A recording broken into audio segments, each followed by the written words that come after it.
परिणीति राघव उदयपुर शादी के लिए पहुंच चुके हैं। दूल्हा दुल्हन को एयरपोर्ट पर देखकर दिल खुश हो गया। कुछ ऐसा हुआ कि एयरपोर्ट पर परिणीति की आंखों से आंसू आ गए, क्योंकि एयरपोर्ट पर राघव चड्ढा ने अपनी होने वाली मिसेस चड्ढा को शॉकिंग और ब्यूटीफुल सरप्राइज दिया। जी हाँ, इस वीडियो में देख सकते हैं परिणीति जब एयरपोर्ट पर आती है तो उदयपुर एयरपोर्ट पूरा फूलों से डेकोरेट किया गया। परिणीति के वेलकम में बड़े बड़े होर्डिंग्स लगाए गए। परिणीति का एयरपोर्ट पर जब इतना शानदार जबरदस्त धमाकेदार स्वागत हुआ तो सोचिए शादी में राघव अपनी होने वाली मिसेस चड्ढा को क्या क्या सरप्राइज देने वाले हैं। बड़े बड़े होर्डिंग्स पर परिणीति राघव की एंगेजमेंट वाली फोटोज के संग उनका वेलकम किया गया। फूलों से एयरपोर्ट सजाया गया। परिणीति जैसे एयरपोर्ट से निकलकर कार में बैठती है, उनकी नजर ऊपर की तरफ जाती है जहाँ रोड पर परिणीति के वेलकम से बड़ा सा होर्डिंग लगाया गया। परिणीति ये सब देखकर रो आई, उनकी आंखों में आंसू आ गए और परिणीति को यकीन नहीं था कि राघव चड्ढा इतना ज्यादा रोमांटिक और सरप्राइज देने वाले। वैसे अभी बहुत सारे सरप्राइज बाकी और 3 दिन बाद परिणीति राघव की अर्धांगिनी बन जाएंगी। 26 सितंबर को शादी और रस्में आज से शुरू हो चुकी हैं।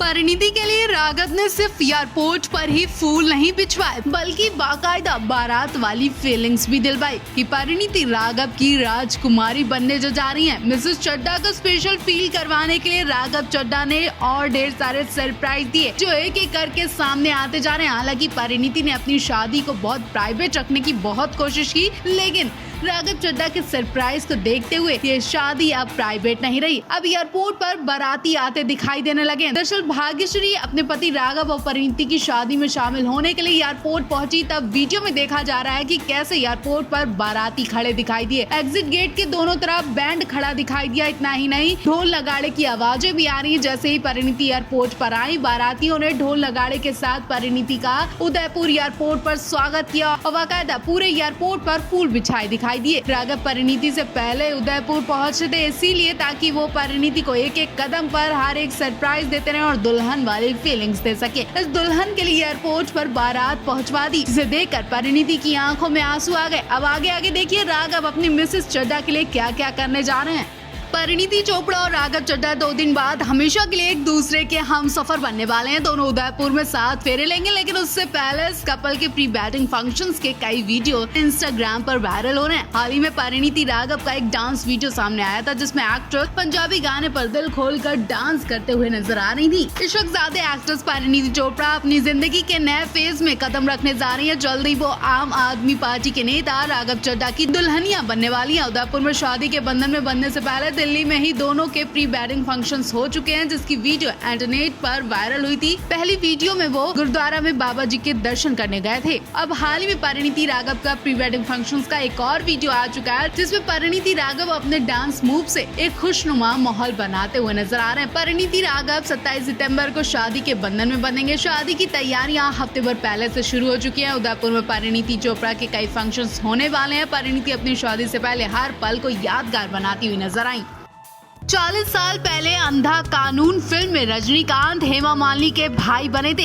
ये इन दोनों की पहली फिल्म थी। उन दिनों हेमा मालिनी टॉप एक्ट्रेस में से एक थी। उसके बावजूद भी उन्होंने अपने ऑपोजिट कोई रोमांटिक हीरो नहीं लिया, बल्कि रजनीकांत जिन्हें कोई जानता तक नहीं था और वो साउथ के एक्टर थे, उन्हें लीड एक्टर की बहन के रूप में लिया गया था। फिल्म में रजनीकांत और हेमा मालिनी को बराबर स्पेस मिला था। ये हेमा की पहली फिल्म थी जिसमें उनका कोई हीरो नहीं था। फिल्म में अमिताभ बच्चन को बेहद कम स्पेस मिला था, क्योंकि सारी लाइमलाइट तो रजनीकांत ने ही छीली थी। फिल्म में हेमा मालिनी का भाई बन रजनीकांत ने खूब सुर्खियां बटोरी थी। उस वक्त किसी ने भी ये नहीं सोचा था कि ये सिंपल सा आदमी एक दिन सुपरस्टार बनेगा। बता दें कि अंधा कानून तमिल एक्शन फिल्म सत्ता ओरू इरुताई का रीमेक है। ये फिल्म 1981 में रिलीज हुई थी और इस फिल्म को बनाने के बाद रजनीकांत का हर तरफ नाम हो गया था। एक तरह से हेमा मालिनी की वजह से रजनीकांत को लोग जानने लगे थे। हेमा मालिनी की वजह से सिर्फ रजनीकांत की ही किस्मत ही नहीं चमकी थी, बल्कि बॉलीवुड में आज भी बहुत से स्टार्स हैं जिन्हें हेमा मालिनी का नाम मिलते ही नई पहचान मिली थी, जिसमें शाहरुख खान का भी नाम आता है। कहा जाता है कि हेमा मालिनी की एक माता जी ने बताया था कि जिस लड़के को उन्होंने एक्टिंग में लिया है वो कभी को बड़ा सुपरस्टार बनेगा। और जब वो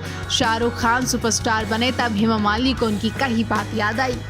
धर्मेंद्र और हेमा की लव स्टोरी कौन नहीं जानता होगा। फिल्म शोले से इनके प्यार की शुरुआत हुई और इसी फिल्म में धर्मेंद्र हेमा के साथ अमिताभ बच्चन भी थे, तो उन्हें भी इनकी लव स्टोरी की पूरी डिटेल पता है। कभी कभी तो अमिताभ बच्चन को इनकी मदद तक करनी पड़ती थी, क्योंकि सेट पर हेमा की मां उनके संग जाया करती थी। ऐसे में धर्मेंद्र को हेमा से मिलने का मौका नहीं मिलता था। तो इसके बाद अमिताभ बच्चन कोई न कोई बहाना बनाकर धर्मेंद्र और हेमा को मिलवाने के लिए बाहर ले जाते थे और आज अमिताभ बच्चन धर्मेंद्र के परिवार से दूर रहते हैं। हाल ही में गदर 2 की सक्सेस पार्टी में देओल परिवार में बॉलीवुड के तमाम स्टार्स पहुंचे थे, लेकिन अमिताभ बच्चन का पूरा परिवार इन सब से दूर रहा। अब न जाने धर्मेंद्र और अमिताभ बच्चन के बीच किस वजह से मनमुटाव आ गया, वरना अमिताभ बच्चन इस जोड़ी को मिलाने में बहुत मदद करते थे। भले ही आज धर्मेंद्र हेमा इस बात को भूल गए हों, लेकिन इन्हें मिलाने में अमिताभ बच्चन का सबसे बड़ा सहयोग रहा। इतना ही नहीं, शोले फिल्म के कई लोग थे जो एक एक सीन को 4-5 बार करते थे ताकि धर्मेंद्र को हेमा से मिलने का टाइम मिल सके।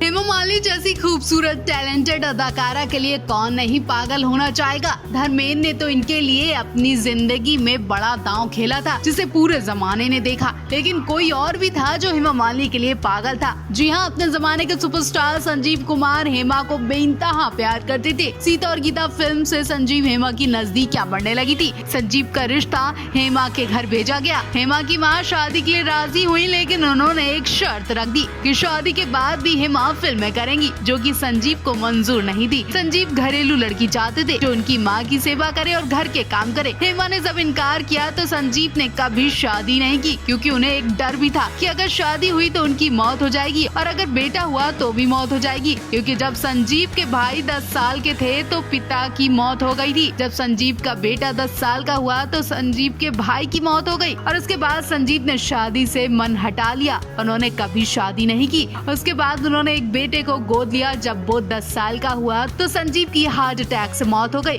उनके कमरे से उनकी डेड बॉडी निकाली गई थी। धर्मेंद्र की जिंदगी के कुछ ऐसे किस्से जो आज भी देश दुनिया को हिला देते हैं और हंसी के ठहाके लगवा देते हैं। बात 55-56 के आसपास की, जब धर्मेंद्र फिल्मों में मुकाम हासिल करने के लिए पंजाब से मुंबई आ गए थे। बताते हैं कि करियर के शुरुआती दौर में कई बार तो धर्मेंद्र को भरपेट खाना मिल जाया करता था। कई बार ऐसे भी मौके आते थे जब एक्टर को खाली पेट सोना पड़ा। धर्मेंद्र का कसरती शरीर था, उन्हें भरपेट खाना चाहिए ही होता था, क्योंकि भूख के बिना उन्हें नींद भी नहीं आती थी। एक बार धर्मपाल जी दिन भर की मेहनत के बाद जब अपने रूम पर पहुंचे तो उन्हें खाने की बहुत ही ज्यादा जरूरत थी, लेकिन उनके पास खाना नहीं था। धर्मेंद्र उन दोनों एक लड़के के साथ रूम में रहते थे और उस रूम में जैसे ही गए तो उन्होंने उस लड़के का खाने का पैकेट देख लिया और उन्होंने उसे खा लिया। धर्मेंद्र ने पूरा डब्बा खा लिया। उसमें कुछ ऐसा पैकेट था जिसे धर्मेंद्र ने पानी में घोलकर पूरा पी लिया और उसके बाद धर्मेंद्र की तबीयत खराब हो गई। जब धर्मेंद्र डॉक्टर के पास पहुंचे तो डॉक्टर ने कहा कि इन्हें दवाई की नहीं बल्कि खाने की जरूरत है।